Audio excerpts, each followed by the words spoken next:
La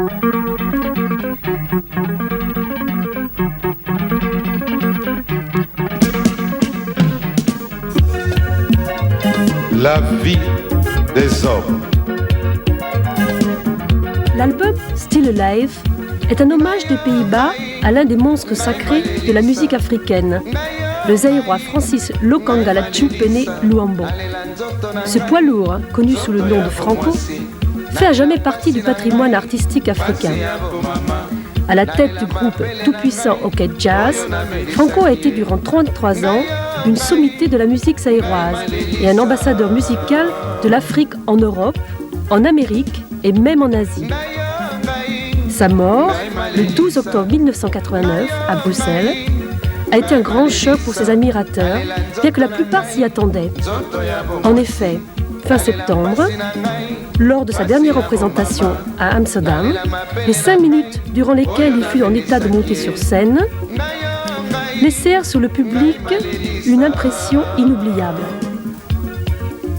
C'est à ses bons rapports avec Franco que Joseph Ganga doit avoir pu convaincre celui-ci et ses 30 musiciens et danseurs de participer en 1986 et 1987 au festival Africa Mama à Utrecht.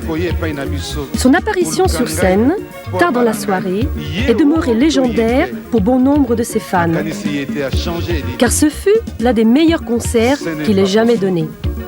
L'album Still Alive nous permet de revivre une partie de cet événement mémorable. L'enregistrement est de Franco lui-même, qui, minutieux comme il l'était, enregistrait tous ses concerts.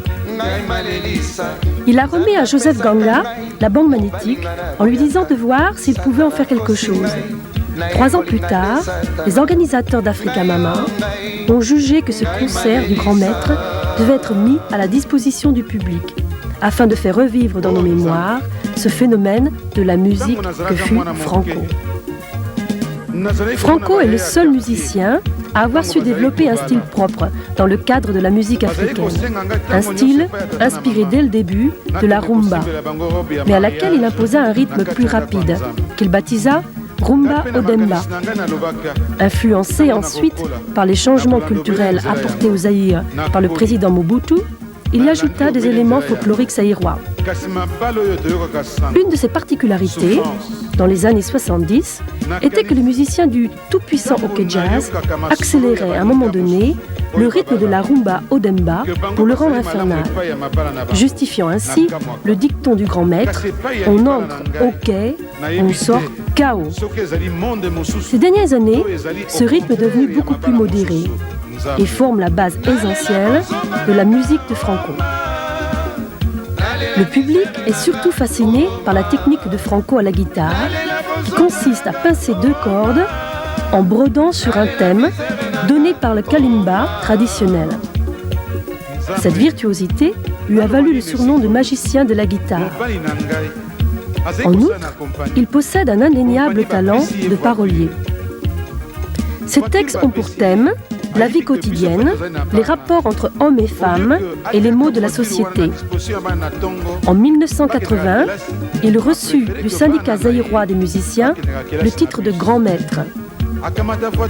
L'Occident n'a manifesté qu'un intérêt tardif pour la musique de Franco, et ce dernier lui reprochait de ne pas s'intéresser autant à la musique africaine que les Africains à la musique occidentale. D'après lui, il n'y a pas de différence entre les deux.